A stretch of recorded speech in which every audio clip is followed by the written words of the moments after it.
Olá, amigos e amigas do Instagram, do Facebook, do YouTube. Meu nome é Sidney Nascimento, sou advogado, gosto de misturar direito com literatura e hoje eu volto à série de vídeo intitulada Decodificando o Voto de Minerva, a expressão que significa voto de desempate, voto de sabedoria e que foi imortalizado na obra de Ésquilo, na trilogia Orestia, em especial no último volume da trilogia, que são as Eumênides. E nos vídeos anteriores eu apresentei as outras personagens, né, importantes dessa obra, e eu termino essa série de apresentação das personagens com Cassandra, uma princesa troiana, filha de Príamo, irmã de Paris, de Heitor, profetisa e maldita. Mas para falar um pouco mais de Cassandra, eu tenho que falar da questão da hierarquia no antigo mundo grego. No mundo, na Grécia arcaica, né, na Grécia antiga, na Grécia pré-democrática, digamos assim, a hierarquia ela estava definida entre as divindades e entre os mortais. No campo das divindades, você tinha as divindades pré-olímpicas, a geração de deuses e deusas e entidades que antecederam Zeus e sua patota, e temos a turma do Monte Olimpo, né, a turma comandada por Zeus. E Zeus e sua turma representam a nova ordem no campo das divindades. Mas, de qualquer forma, tanto as divindades pré-olímpicas quanto as olímpicas, elas estão, obviamente, num patamar superior em relação aos mortais. Existe uma questão de gênero, obviamente, que afeta deuses e deusas do Monte Olimpo, mas e também os pré-olímpicos, mas assim, você não pode acreditar que uma deusa, Hera, Deméter e outras, é uma mulher.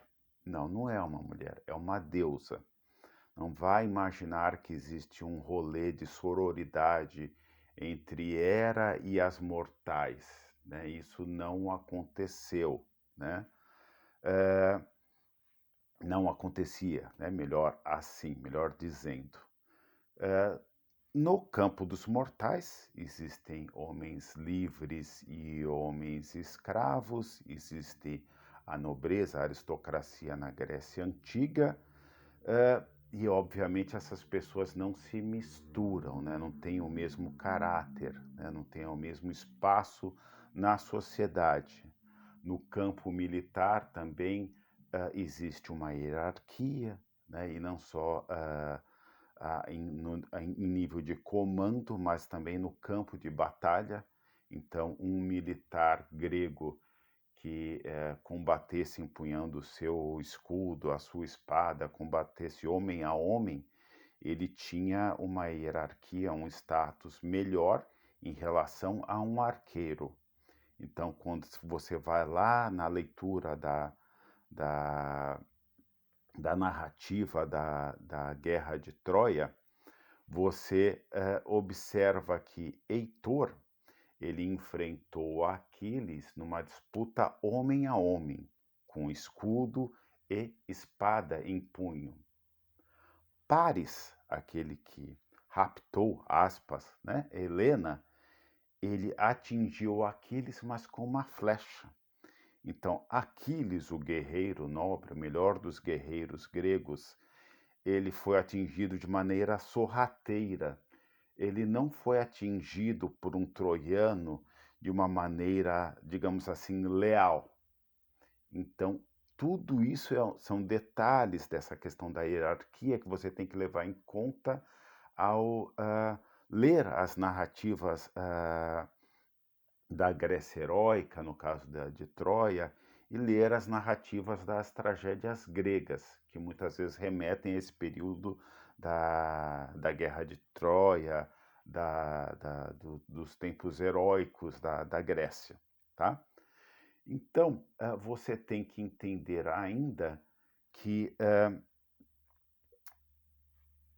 a palavra lembrar que a palavra xenofobia ela tem origem no grego, né, no grego arcaico, e não é o acaso. Então, os antigos gregos eles não gostavam de estrangeiros, eles se consideravam o apogeu da civilização humana e eles desprezavam realmente os estrangeiros.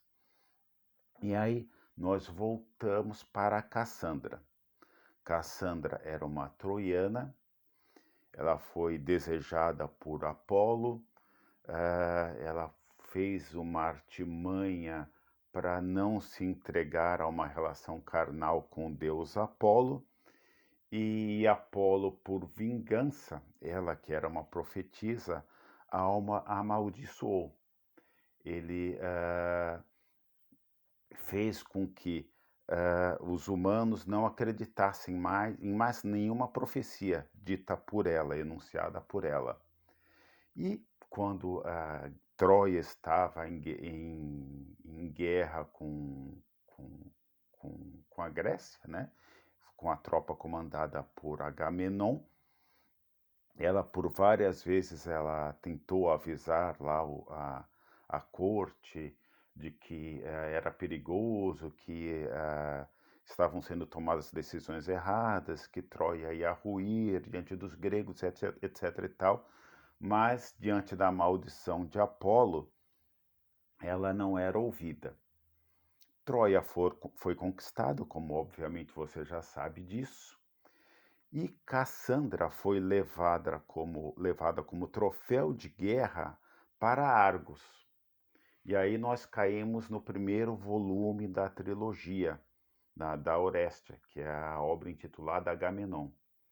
Agamenon, o rei grego que comandou as tropas gregas na invasão de Troia, retorna para sua terra, traz Cassandra como um troféu de guerra dele, e ao chegar em Argos, Cassandra é tratada como escrava e estrangeira.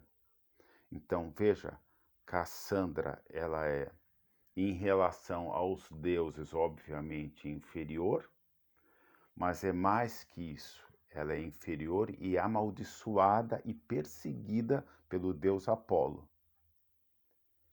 Em que pese ela ter uma origem nobre, né, ela fazia parte da corte de Troia, ela foi capturada como um troféu de guerra e é uma escrava, uma cativa e estrangeira. E, acima de tudo, né, ou com tudo isso, acumulando com tudo isso, ela era a mulher. E aí você percebe que na hierarquia, na pirâmide hierárquica da Grécia Antiga, Cassandra está lá embaixo, no rodapé da sociedade. E aí você percebe que, por tudo isso, quando lá em Agamenon ela anuncia que Agamenon, o rei grego, será assassinado, que vem uma tragédia por aí, que ela sente o cheiro de sacrifícios humanos aí no palácio dos Átridas, você percebe que, mais uma vez, ela não leva crédito. E, ao final, a última evidência dela é concretizada e ela morre também assassinada por Clitemnera. Porque, veja, não existe uma sororidade também entre mulheres, porque Clitemnera é uma grega livre e nobre. Cassandra era nobre, mas uma estrangeira e cativa. Então, Cassandra, ao meu ver, representa, assim, as pessoas que não tem direito a chorar a sua própria dor, não tem direito à voz. Ela representa as mulheres no judiciário de uma maneira geral, representa o congolês Moise, representa a Marielle, representa uma série de pessoas que não têm direito a choro, não têm direito à justiça, não têm direito à dignidade. E é isso. O próximo vídeo eu vou falar do marco zero dessa obra, dessa trilogia, e Tragédia Grega que se preze tem como marco zero uma maldição. E eu falarei da maldição dos Átridas, tá bom? Se você gostou, curta, compartilhe e comente aí, tá bom? Beijos!